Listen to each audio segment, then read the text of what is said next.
आखिर ये जो बहस है ये किस दिशा में जा रही है, क्योंकि सरकार पूरी तरीके से आश्वस्त है कि लोकसभा में सरकार इस बिल को पास करवा लेगी। वो बात अपनी जगह ठीक है क्योंकि संख्या बल सरकार के पास है, लेकिन इस बिल को लेकर बहुत सारे सवाल उठ रहे हैं और जब से बहस शुरू हुई है उसके बाद से सवालों की झड़ी लगी हुई है। कांग्रेस के नेता सोनिया गांधी ने जब बहस की शुरुआत की उन्होंने बहुत सारे सवाल उठाए। सवाल तो उठे लेकिन साथ ही साथ कहीं ना कहीं देश की दो बड़ी पार्टियों के बीच इस बिल को लेकर क्रेडिट लेने की होड़ भी नजर आ रही है। अब यह समझने की बात है कि क्रेडिट की होड़ इंपॉर्टेंट है या इस बिल को अमल में लाना इंपॉर्टेंट है, क्योंकि सवाल यह भी है कि अगर बिल पास भी हो जाता है तो बिल अमल में कब आएगा। ये तमाम सवाल उन महिलाओं के मनों में भी है जिन महिलाओं को लेकर ये बिल, जिन महिलाओं के लिए इस बिल को लाया जा रहा है। और उस पर बात करने के लिए हमारे साथ दो खास मेहमान जुड़ गए हैं। प्रेम कुमार जी जुड़ गए हैं और समीर चौगांवकर जी जुड़ गए हैं। प्रेम कुमार जी, सबसे पहले मैं चर्चा की शुरुआत आपसे करूंगा। सर, बिल आज ले आए हैं, बहस आज हो रही है, अगर लोकसभा से पास हो जाए कल राज्यसभा से भी पास हो जाएगा। सवाल बड़ा यह है कि ऐसे में अमल में कब आएगा बिल, और हर कोई यही सवाल पूछ रहा है। मतलब ये कौन सी दूरदर्शी वाली प्लानिंग है कि 2023 में हम बिल ले आते हैं, 2024 का चुनाव है, 2026 के बाद जब परिसीमन हो जाएगा, सेंसस हो जाएगा, तब हम अमल में आएगा बिल। ये गले कैसे उतरे? देखिए आदर्श जी, ये बिल पारित होने के बाद कानून हो जाएगा। देश में ऐसा कोई कानून आज तक नहीं बना, कानून दिनों के प्रभाव से लागू होते देखा है, लेकिन किसी कानून को भविष्य की किसी तारीख से प्रभावी होते हुए हमने आज तक न सुना न जाना। ये पहला ऐसा कानून होगा जिसको इम्प्लीमेंट करने की तारीख ही तय नहीं है। और सोनिया गांधी ने जो अपना भाषण दिया है, बहुत महत्वपूर्ण भाषण है। उन्होंने कहा है कि महिला आरक्षण, राम मंदिर याद दिला दिया जिसपे विपक्ष सवाल पूछता था कि मंदिर वहीं बनाएंगे लेकिन तारीख नहीं बताएंगे। हाँ, तो वो सवाल भी सही था और आज भी ये सवाल है। महिला आरक्षण कानून लाया जा रहा है ना, ये कोई जुमला नहीं दिया जा रहा है, नारा नहीं दिया जा रहा है। कानून है, संविधान से पारित, जिसमें राष्ट्रपति की मोहर होगी और उसके अमल की तारीख का ही पता नहीं होगा, फिर कानून का मतलब क्या है, ये सवाल उठता है। और महिला आरक्षण बिल, इस बारे में मैं ध्यान दिला रहा था कि सोनिया गांधी ने एक बड़ा महत्वपूर्ण सवाल उठाया कि वो पार्टी लाइन से ऊपर उठ करके उन्होंने कहा कि पिछले 13 साल से महिलाएं आरक्षण बिल का इंतजार कर रही हैं, महिलाएं आरक्षण का इंतजार कर रही हैं रिप्रेजेंटेशन में, लेकिन ये अब और कितने साल तक निलंबित रहेगा? कब तक हम इंतजार करें? महिलाओं को और कितना इंतजार कराया जाएगा? ये पार्टी लाइन से ऊपर उठ करके ये सवाल है कि भाई यूपीए में भी ये 4 साल इंतजार हुआ और उसके बाद 9 साल, 13 साल, और अब ये 2029 में अगर लागू हो पाएगा तो ऐसे कानून का, ये वास्तव में आरक्षण महिलाओं को देने के बजाय उसको रोकने का कानून हो गया।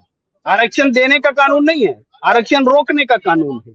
जी जी, ये बात आप कह रहे हैं, मैं आऊंगा। और जिस पार्टी लाइन से ऊपर उठकर बात करने की बात आपने सोनिया गांधी की तरफ से कही है, उस पर भी मेरा एक सवाल है, वो भी आपसे पूछूंगा। लेकिन समीर चौगांवकर जी, कानून आज ला रहे हैं, भविष्य में कानून अमल में आएगा, ये कैसे गले उतरे? मतलब अगर आप फिर इतनी जल्दी क्योंकि 2023 में लाने की, आप आश्वस्त है 2024 चुनाव जीतने के लिए, 26 में जब सेंसस हो जाता, कानून लाते, पास होता, अमल में आ जाता।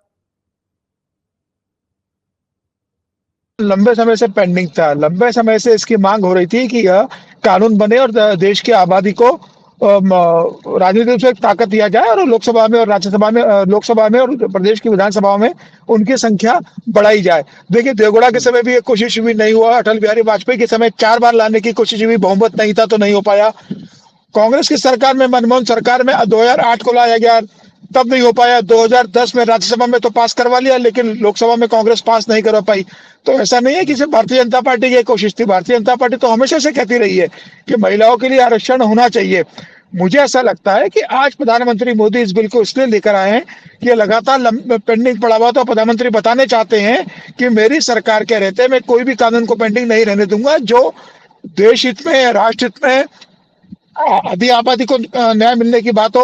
और वो बहुत स्पष्ट कहा इस कानून में, आप देखिए क्या लिखा हुआ है कि भाई जनगणना होगी, जनगणना के बाद परिसीमन होगा, परिसीमन के बाद महिला आरक्षण लागू हो जाएगा। तो जनगणना अभी 2021 की नहीं हुई, ये बात कोरोना के कारण नहीं हो पाई। जनगणना होगी ना, किसने कहा है कि जनगणना नहीं होगी? परिसीमन भी होगा। 2029 का जो चुनाव समीर सर, वो बात आपकी ठीक है। समीर सर, आपकी वो बात ठीक है, मैं बीच में रोक रहा हूँ, वो बात आपकी ठीक है, लेकिन आप कह रहे हैं 13 साल से मांग थी, 9 साल से तो आप भी सरकार में है, फिर एक तो इतना वक्त आपको क्यों लगा? अब बार बार जो विपक्ष आरोप लगा रहा है वही सवाल कहीं ना कहीं उसमें दम नजर आता है कि 2024 के चुनाव में आप महिलाओं को लुभाना चाहते हैं, कानून लाने की बात कर रहे हैं। अमल में आएगा 2026 के बाद। सर ऐसा कौन सा कानून, जब देश की संसद ने उसको पास कर दिया, ऐसा कौन सा कानून हमने आज तक के इतिहास में देखा है कि जो पास हो गया, कानून बन गया, लेकिन अमल में आएगा कुछ सालों बाद? लेकिन देखिए, ऐसी बात नहीं है कि प्रधानमंत्री मोदी या भारतीय जनता पार्टी सिर्फ महिलाओं के वोट की तरफ देख रही है। बिना इस कानून के भी देश की महिलाओं ने भारतीय जनता पार्टी को वोट दिया है। आज अगर 303 सीटें भारतीय जनता पार्टी की लोकसभा में है, तो उसके पीछे देश की आधी आबादी का बहुत बड़ा सहयोग रहा है। महिलाओं ने सबसे ज्यादा भारतीय जनता पार्टी को वोट दिया है। तो भारतीय जनता पार्टी को अगर वोट नहीं मिलता तो ये माना जा सकता था कि भाई भारतीय जनता पार्टी इससे लेकर आ रही है कि 2024 के चुनाव में महिलाओं के वोट मिल जाएंगे। भारतीय जनता पार्टी ये सुनिश्चित करना चाहती है कि जो लंबे समय से कानून पेंडिंग पड़ा हुआ था, हमारे बहुमत रहते हमारे सामने लोकसभा में पास हो, हमारे सामने राज्यसभा में पास हो जाए, जिससे कोई इसमें किसी तरह की स्थिति ऐसी उत्पन्न न कर सके आने वाले समय में कि यह कानून नहीं बन सके। अब यह तय है, कानून बन जाएगा, एक बड़ी जीत हासिल हो जाएगी। उसके बाद समय की बात है। सर आप इतने बड़े राजनीतिक फैसले को बड़े मासूम फैसला बता रहे हैं कि मतलब इतना मासूम है कि बीजेपी को लगा कि सालों से लंबित पड़ा है तो हम इसको अभी पारित कर देते हैं क्योंकि 2024 में चुनाव होने हैं, 2026 में अमल में ले आएंगे। ये तर्क मेरे भी गले नहीं उतर रहा है और बार बार यही सवाल संसद में भी उठ रहे हैं और बाहर भी लोग यही पूछ रहे हैं। प्रेम कुमार जी, क्या इतना ही आसान है? यही एक कारण है कि भाई लंबित पड़ा था इसलिए हम ले आए इसको? अगर ये इतना आसान होता आदर्श जी, तो राज्यसभा से तो ये पारित था। बीते 9 साल से कभी भी इसको लोकसभा में पारित किया जा सकता था। और कंटेंट में देखें, जो विधेयक आया है उसके कंटेंट में और पहले जो पारित हो चुका है इसके कंटेंट में आरक्षण लेवल पर कोई फर्क नहीं है। SC ST को उसमें है।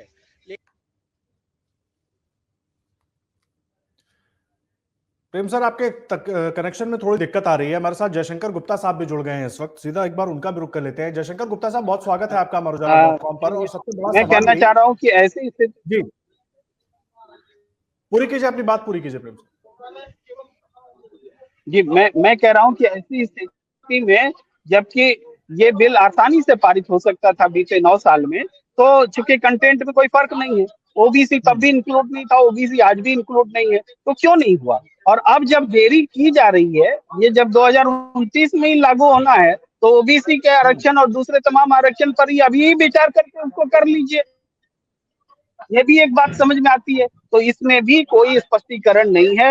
ये एक ऐसा कानून है जिसको कि एक ऐसा पोस्ट डेटेड चेक है जो कि आगे भूलने वाला नहीं है, क्योंकि अकाउंट ही खाली है, आगे इसमें तय ही नहीं है। इस अकाउंट, हमारे पास अकाउंट नहीं है, हमने एक ऐसा चेक दे दिया जो पोस्ट डेटेड है, अकाउंट कानून पोस्ट डेटेड फैसला मान लेता इसलिए हूं। नहीं है बहुत अहम बात आप कह रहे हैं। जी, जयशंकर गुप्ता साहब भी जुड़ गए हमारे साथ। जयशंकर गुप्ता साहब, ये पोस्ट डेटेड कानून का मतलब क्या है, मायने क्या निकाले, इसके राजनीतिक मायने क्या है?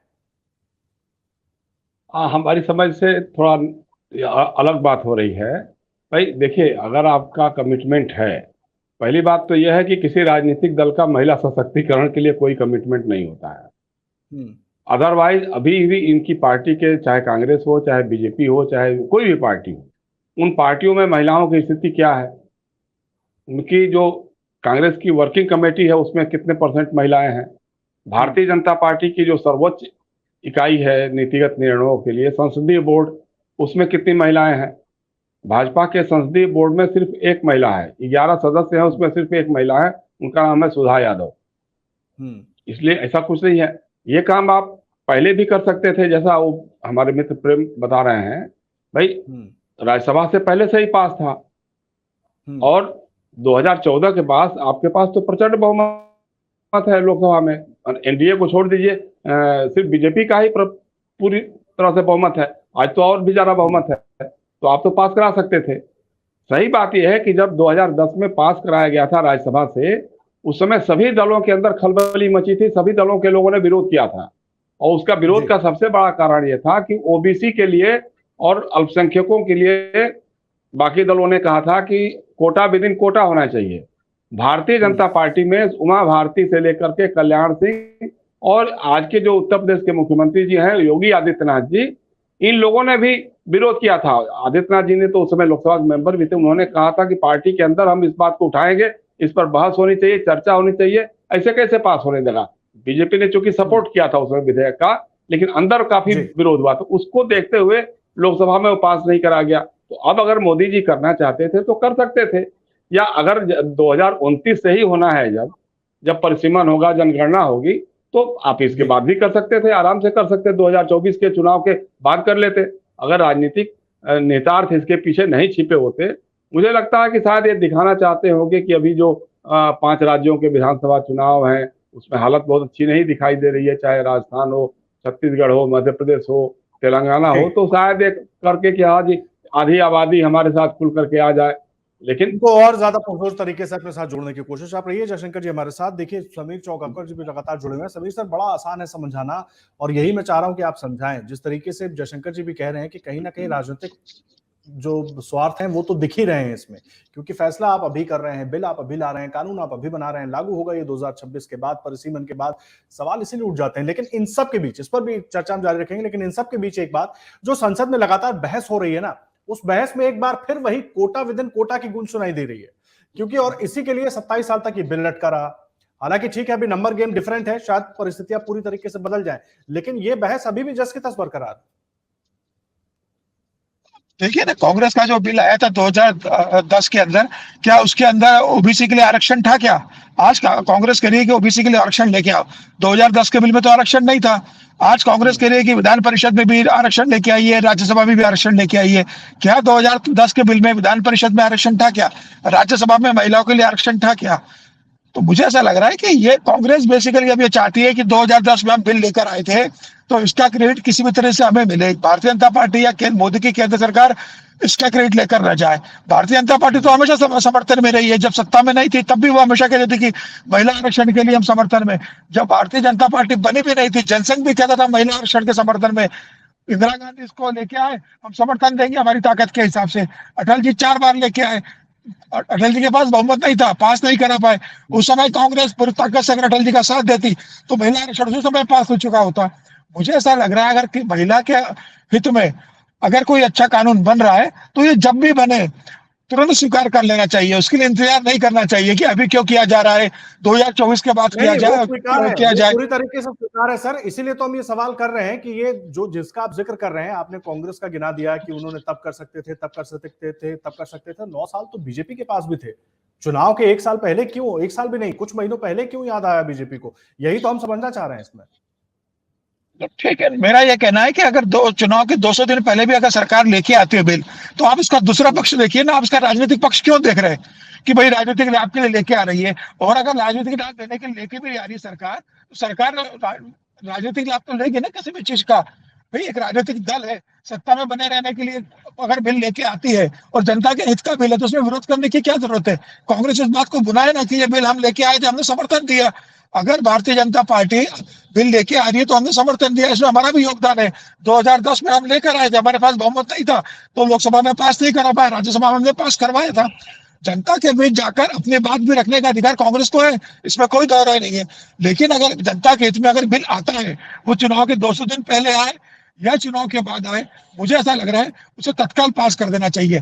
इसमें कोई भी राजनीतिक हित किसी भी दल को नहीं देखना चाहिए।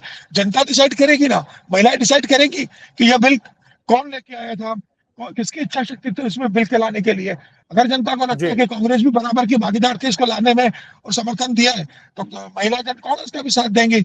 प्रधानमंत्री मोदी पर भरोसा करते हैं कि मोदी के स्वागत है, बिल पहले आ जाना चाहिए था, यही सवाल हम भी कर रहे हैं समीर सर। और लेकिन बिल जिस वक्त आया है, टाइमिंग पर सवाल उठ रहे हैं। खुद कांग्रेस पार्टी, ठीक है, नैतिक मजबूरी है क्योंकि कांग्रेस भी यही बिल लाना चाहती थी, और इसीलिए शायद सोनिया गांधी ने जब अपना वक्तव्य दिया जयशंकर सर, तो उन्होंने ये सवाल जरूर उठा दिया कि आप ओबीसी महिलाओं को शामिल कीजिए। लोकसभा राज्यसभा में अभी ओबीसी का कोटा है नहीं महिलाओं को लेकर।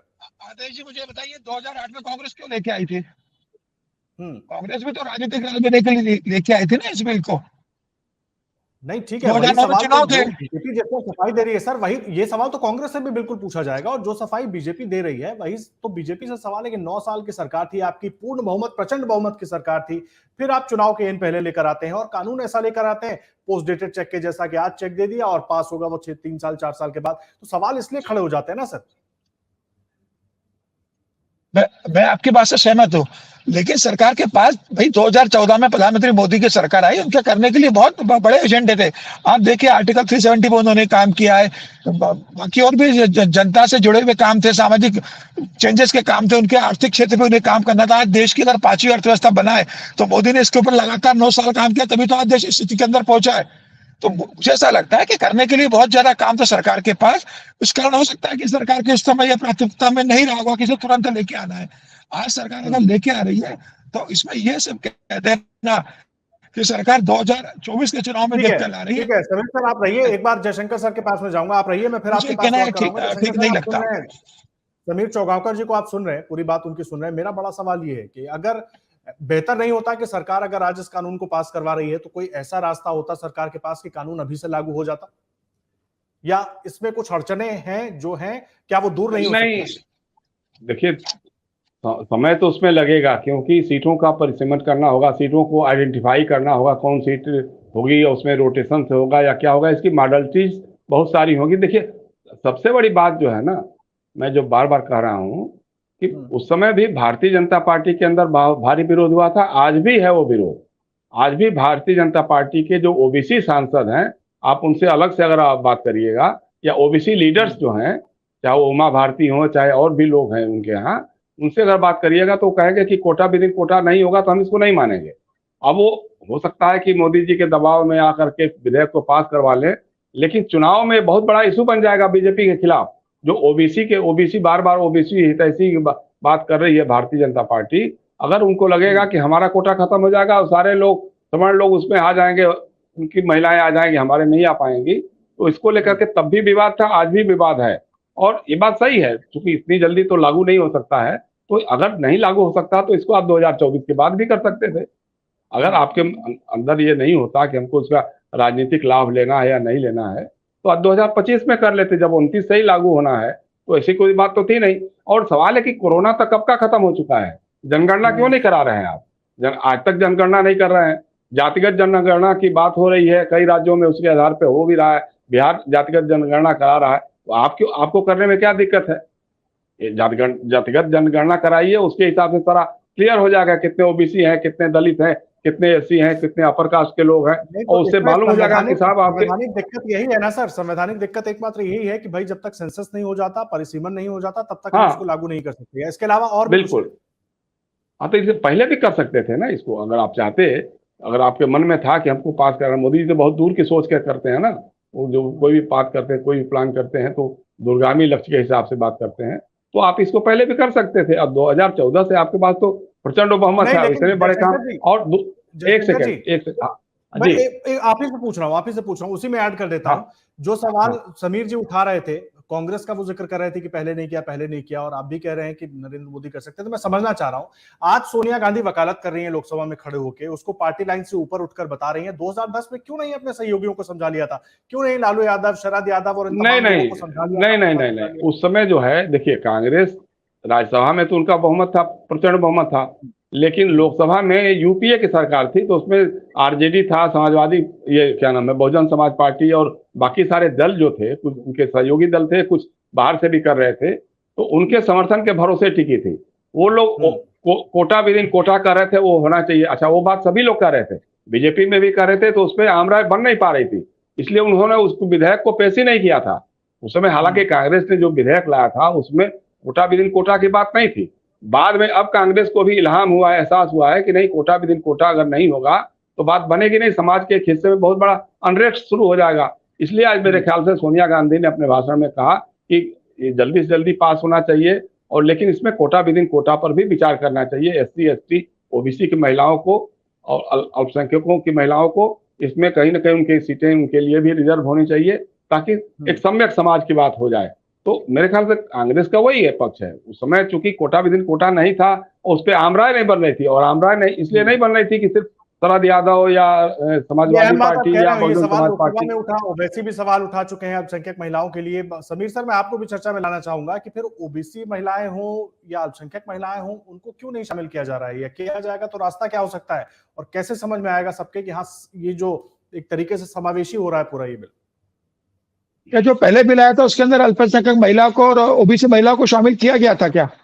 ओबीसी में नहीं किया ओबीसी गया। शामिल था कि नहीं था ना उसमें, नहीं था ना उसके बिल्कुल नहीं अंदर। था, नहीं तो इसीलिए मेरा पेश नहीं कहना कर है, सके, इसीलिए उसको लोकसभा में पेश नहीं कर नहीं सके। लोकसभा में वही मेरा कहना है सर, लोकसभा में कांग्रेस ने इसलिए पेश नहीं किया था कि कांग्रेस को इस बात का डर था कि वो गठबंधन की सरकार के अंदर है, लालू प्रसाद यादव, मुलायम सिंह यादव और शरद यादव जैसे लोग जो विरोध कर रहे थे वो समर्थन वापस ले लेंगे तो सरकार गिर भाजपा भी के लोग सकती भी, है। समीर, अगर भाजपा के लोग भी अगर विरोध कर रहे थे, नहीं तो ये भाजपा के लोग भी उतना ही विरोध कर रहे थे। मेरा उमा ये भारती ने कहना है कहा कि था कि अगर ये पास हो जाएगा तो हम ये कर देंगे। तो ये लोकसभा उमा भारती जी सबसे मुखर थी, उमा भारती। अगर कांग्रेस लोकसभा में लेके आ जाती है बिल तो दूध का दूध पानी का पानी हो जाता।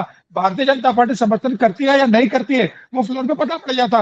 मुझे ऐसा लग रहा है अगर कांग्रेस लेके आती है तो भारतीय जनता पार्टी उसका समर्थन करती है, इसमें कोई दो राय नहीं है। और भारतीय जनता पार्टी ने कहा भी था कि हमारे यहाँ ओबीसी का विरोध होने के बाद नहीं समीर जी, मेरे पास योगी आदित्यनाथ जी के, सुनो, मेरे पास योगी आदित्यनाथ जी के भाषण का वीडियो पड़ा हुआ है, योगी आदित्य ने कहा था, शेयर कर दूंगा। बिल्कुल नहीं उन्होंने कहा था कि इसके अंदर पार्टी में बहस होगी, हम नहीं होने देंगे पास, इस विधेयक को नहीं पास होने देंगे। लेकिन योगी आदित्यनाथ तो विपक्ष के नेता नहीं थे ना सर, पार्टी के संसदीय दल के नेता योगी आदित्यनाथ नहीं थे, वो एक सांसद के रूप में बोल रहे थे। उमा भारती भी एक सांसद के रूप में अपनी बात रख रही थी कि भाई ओबीसी के इस पे आना चाहिए, हम समर्थन में नहीं है। लेकिन पार्टी का आधिकारिक स्टैंड जो था वो इस बिल के समर्थन में था। अगर कांग्रेस लोकसभा में इस बिल को लेके आती तो निश्चित रूप से भारतीय जनता पार्टी के अंदर ओबीसी के विरोध के बाद भी इसका समर्थन करती और यह बिल पास हो जाता। मुझे ऐसा लग रहा है कि कांग्रेस उस समय अपनी सरकार बचाने के लिए, उन्हें लग रहा था कि अगर सरकार गिर जाएगी, अगर समाजवादी पार्टी और राष्ट्रवादी आरजेडी अलग हो जाते हैं तो इस कारण उस समय मनमोहन सिंह इस बात को हिम्मत नहीं कर सके, सोनिया गांधी हिम्मत नहीं कर सकी तो उसको लोकसभा में लेके आए। मुझे ऐसा लग रहा है कि अब प्रधानमंत्री नरेंद्र मोदी अगर इस बिल को लेकर आए तो कांग्रेस को समर्थन करना चाहिए। इसमें कोई दो राय नहीं है कि कांग्रेस इस बिल के साथ में रही थी, पहले कांग्रेस ही इस बिल को लेकर आई थी और राज्यसभा में पास करवाया।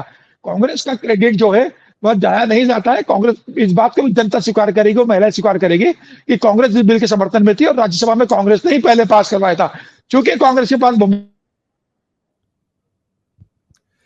कांग्रेस का क्रेडिट की लड़ाई तो हम देख ही रहे हैं, लेकिन एक बहुत छोटी सी चीज मैं समझना चाहूंगा और आप दोनों से ही समझना चाहूंगा।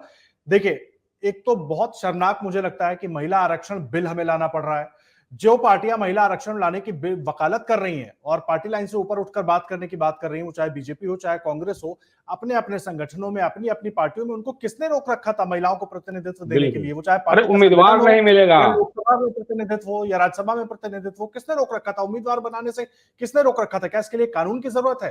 तभी कांग्रेस और बीजेपी या इस तरह की जो भी पार्टियां हैं वो महिलाओं को टिकट दे पाएंगी। नहीं, इसमें आदर्श क्या है कि किसी दल की तैयारी नहीं है, क्योंकि राजनीतिक लेवल पे महिलाओं को सक्रिय करना, संगठन में उनको भागीदारी देना। आप देखिए, अभी उत्तर प्रदेश का विधानसभा चुनाव हुआ था, प्रियंका गांधी ने नारा दिया लड़की हूं, लड़ सकती हूं और आधी सीटें हम देंगे, महिलाओं को देंगे। उनको महिला उम्मीदवार नहीं खोजने से नहीं मिल पा रहे थे, जो मिले उनकी अधिकतर की जमानत जब्त हो गई। तो आपकी अगर इस तरह की तैयारी है तो कोई मतलब नहीं, आपको पहले से तो तैयार करके रखना होगा ना। आप पहले इंश्योर करो कि आपकी जितनी पीसीसीज हैं उसमें 33% लोग हों, आपके सीडब्ल्यूसी है उसमें 33% हो। भारतीय जनता पार्टी को देखना होगा कि हमारी जो राष्ट्रीय कार्यकारिणी है उसमें 33%, 30% भी हो। पार्लियामेंट्री बोर्ड है, चुनाव समिति है, उसमें 30%, 33% लोगों की महिलाएं होनी चाहिए, लेकिन कहीं नहीं है। बताया मैंने, पार्लियामेंट्री बोर्ड का नाम समीर को याद होगा अगर, तो सिर्फ एक ही है, सुधा यादव जी, उसके अलावा और कोई नहीं है। तो आपकी तैयारी क्या? आपका वही कि असल में कमिटमेंट नहीं है। और देखिए, जनसंघ से लेकर के भारतीय जनता पार्टी तक 1952 से लेकर के 2023 तक एक भी महिला नहीं मिली जिसको ये राष्ट्रीय अध्यक्ष अपना बना सके। ये है भारतीय जनता पार्टी का महिला सशक्तिकरण और नारी और दुर्गा शक्ति और किसके बारे में जो बात करते हैं उसके लिए कमिटमेंट ये है। तो अगर आप व्यवहारिक राजनीति में अगर हैं, जंग की बात करते हैं, तो ठीक है, सिर्फ कानून से ही थोड़ा सब कुछ हो जाता है। आपका अगर कमिटमेंट है तो जमीन पे, सतह पे, संगठन में दिखना चाहिए। सवाल है कि आप बात करते हैं, मैं सभी दलों से ही सवाल है मेरा, आप बात करते रहे हैं, आप अभी हवाला दे रहे हैं कि 27 सालों से बिल अटका हुआ था, बिल हम भी लाना चाहते थे, बिल हम भी लाना चाहते थे, हमारा ये प्रारूप था, हमारा ये प्रारूप था। तो आपको रोका, आपका हाथ किसने पकड़ा हुआ था महिलाओं को प्रतिनिधित्व देने से? वही सब जो बात आप कह रहे हैं, संगठन में मिलाते, लोकसभा राज्यसभा में उम्मीदवार बनाते, विधानसभा में उम्मीदवार बनाते, एक बड़ी लाइनअप तैयार करते, वो है नहीं आपके पास, किसी के पास नहीं है। चाहे वो कांग्रेस हो, चाहे भारतीय जनता पार्टी हो, या कोई भी पार्टी हो। अच्छा, मान लीजिए अगर 33% कर देंगे, आपके पास उम्मीदवार कौन मिलेगा? लखनऊ से किसको लड़ाएंगे? अगर लखनऊ की सीट हो गई, महिला सीट हो गई, तो राजनाथ सिंह जी लड़े तो उनकी पत्नी लड़ेगी या बहू लड़ेगी? या जितने राजनीतिक दलों के नेता हैं उन्हीं लोगों की पत्नियां लड़ेंगी, उन्हीं की बेटियां बहुएं लड़ेंगी? फिर तो कोई मतलब नहीं हुआ ना। आम महिलाओं को जब तक आप संगठन में ढालना नहीं शुरू करेंगे, उनको आगे नहीं बढ़ाना शुरू करेंगे, तो फिर लोग कार्यकर्ता तैयार कहां से होंगे? अभी पता लगा कि साहब बाप नेता है, मिनिस्टर है, तो बेटे को टिकट दे दिया, बाप चीफ मिनिस्टर है तो बेटे को बना दिया, बेटा नहीं हुआ तो बहू को बना दिया, पति अगर जेल चला गया किसी मामले में तो पिछले चुनावों में इसका उदाहरण हम लोग देखते रहे हैं। प्रधान हाँ, के चुनाव में क्या होता है, पार्षदों के चुनाव में क्या होता है, बहुत अच्छे से सरपंच पति, प्रधान पति, तो क्या सांसद पति होंगे, क्या विधायक पति होंगे? क्या मतलब इस तरह का अगर करना है तो फिर लोकतंत्र का मखौल ही होगा ना ये। आप पहले कार्यकर्ताओं के तौर पे संगठन में उनको आगे बढ़ाइए और दिखाइए कि हमारा कमिटमेंट है महिला सशक्तिकरण। जयशंकर सर, एक बार मैं समीर सर का रुख करूंगा। समीर सर, एक बड़ा अहम सवाल है समझना कि ठीक है, बीजेपी कानून लेकर आ रही है, क्रेडिट की लड़ाई दोनों ही पार्टियों में चल रही है। मैं ये जानना चाहता हूं, जब चुनाव में, अभी तो विधानसभा चुनाव सामने है, उसके बाद लोकसभा चुनाव है, जनता के बीच जब बीजेपी नेता जाएंगे तो महिलाओं को क्या समझाएंगे, कैसे समझाएंगे कि आपके लिए हम कानून अभी ले आए हैं, वो लागू होगा कुछ सालों के बाद, तो किस तरीके से उनको समझाएंगे? मैं थोड़ा समझने की कोशिश कर रहा हूं इससे। देखिए, मेरा ये कहना है कि कानून ला भारतीय जनता पार्टी आज बहुमत में कानून लेके आ रही है। एक बड़ा हिस्सा कि जब तक कानून नहीं बनेगा संसद के अंदर, तब तक उनके लिए 33% आरक्षण नहीं हो सकता। भारतीय जनता पार्टी सुनिश्चित करना चाहती है कि एक बड़ा काम हम कानून बना के आज हम खत्म करना चाहते हैं कि 33% महिलाओं को आरक्षण मिलेगा। इसका मतलब ये है कि यह बात 2029 के आगे नहीं जाएगी। पिछले 37 साल से जो मामला लटका हुआ है वो 2029 से आगे भारतीय जनता पार्टी नहीं जाने देना चाहती है। और मैं तो ये कह रहा हूँ कि 2028 में 5 राज्यों के विधानसभा चुनाव है, उसमें यह कानून लागू हो जाएगा। लोकसभा चुनाव तो रुकना भी नहीं पड़ेगा।